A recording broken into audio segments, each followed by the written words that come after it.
Hi everyone, my name is Christy. Welcome back to my channel. I've been avoiding this video for a little while. As some of you may know, I recently lost my father after 7 years of him struggling with strokes. This great man was called home.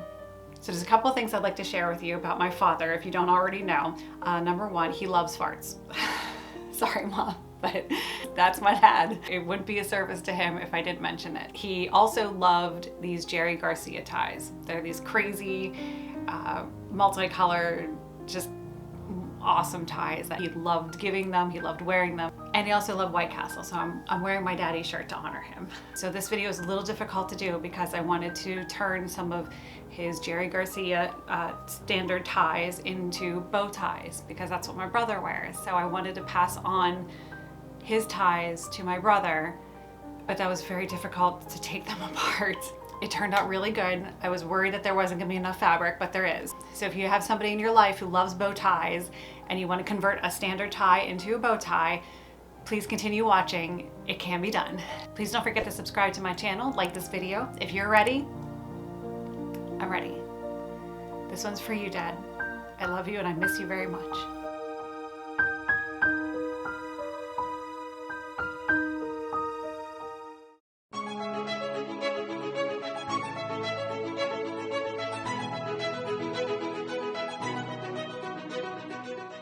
Here are my daddy's Jerry Garcia ties. He had tons of these. They're all different colors and patterns, and some even have cool features like a Jerry Garcia signature, which this will be the first one that I'm choosing to take apart. I first seam rip off the labels, and I'll get to that signature hand emblem when I seam rip the tie open. And this was terrifying to do because it's my dad's ties, but also because I have no idea what is inside of a tie. But I am about to find out. Turns out there's this triangle piece with the hand emblem on it, and we already saw those labels from before, and some sturdy felt-like material, not pictured here.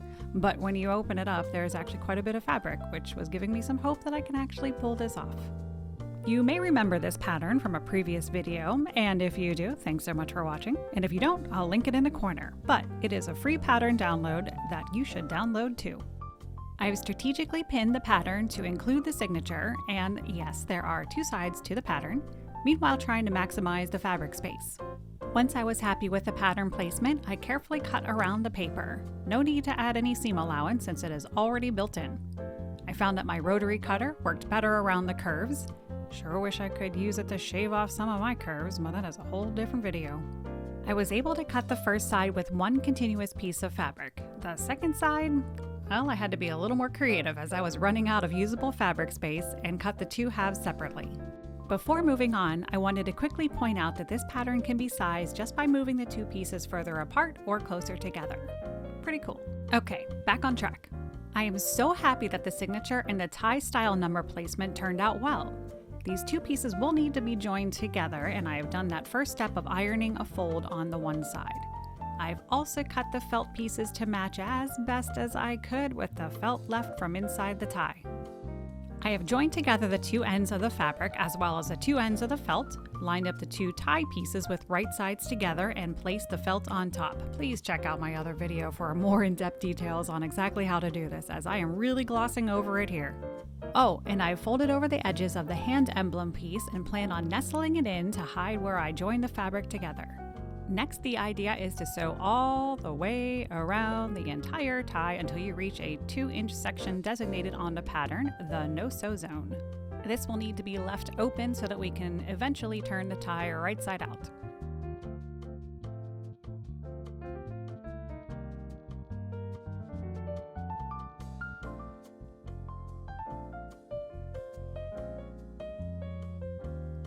Slow down when you reach the curves, and I found it helpful to stop and lift and lower the presser foot to make sure the stitches didn't get crazy on me.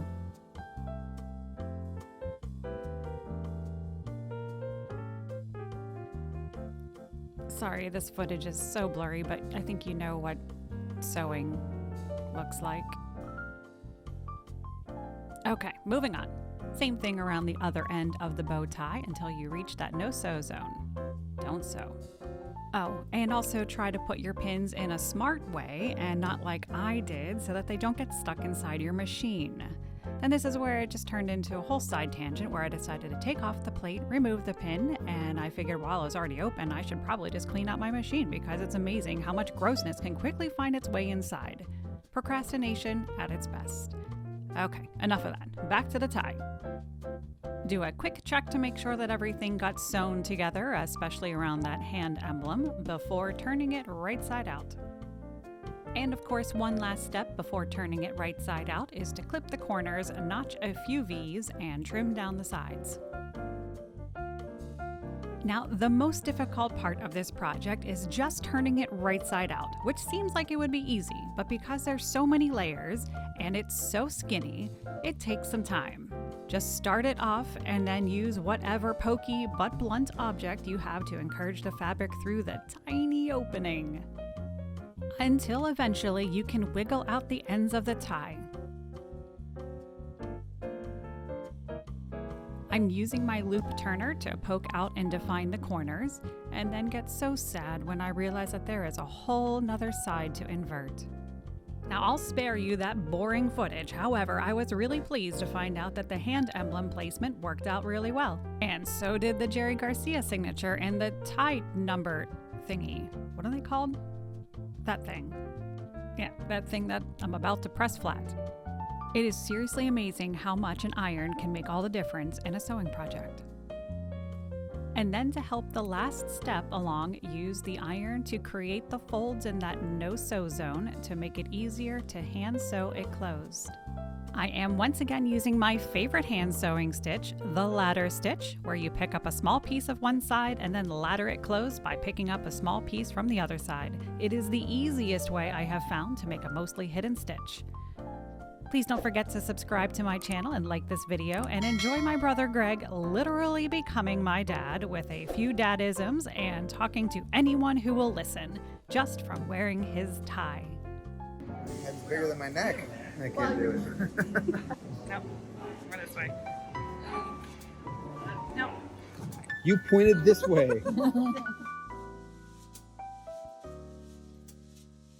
Garcia. It's videoing. You don't have to stay still. Oh. Smile, Greg. No, leave playing. Wow, did you have to look so creepy when you looked at the camera? Yep, you are becoming dad. My brother and I hated coming to the darn flower show when we were little wee pups. And Greg is turning into dad because he'll talk off anybody's ear. We might need to go rescue this poor man. And right in the wall was a fish tank. That was the one thing to get my brother and I back. In true Holt fashion, we need to rescue this poor gentleman from my brother, who is turning into my dad because he's wearing one of his ties. After terrorizing the staff, we next risk getting kicked out by playing in the fruit trees. 1, 2, 3. You missed. Always eat your vegetables. Yeah, that's where that was supposed to go. Somebody knocked it off.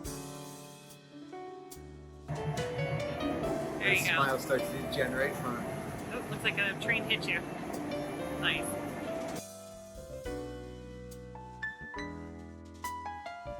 Oh, the casualties. No, I'm not kidding. Focus in on do? it. Keep Okay. a little more, little more, little more. Okay, I'm that's gonna wait far for too you. It's this. Hurry! You're such a turd. Such a turd. Such a turd. It wasn't that. It was this. Seriously, look how cute my mom is. Now, clearly a past incident is what necessitated this sign. Oh look, there's the guy Greg was terrorizing before.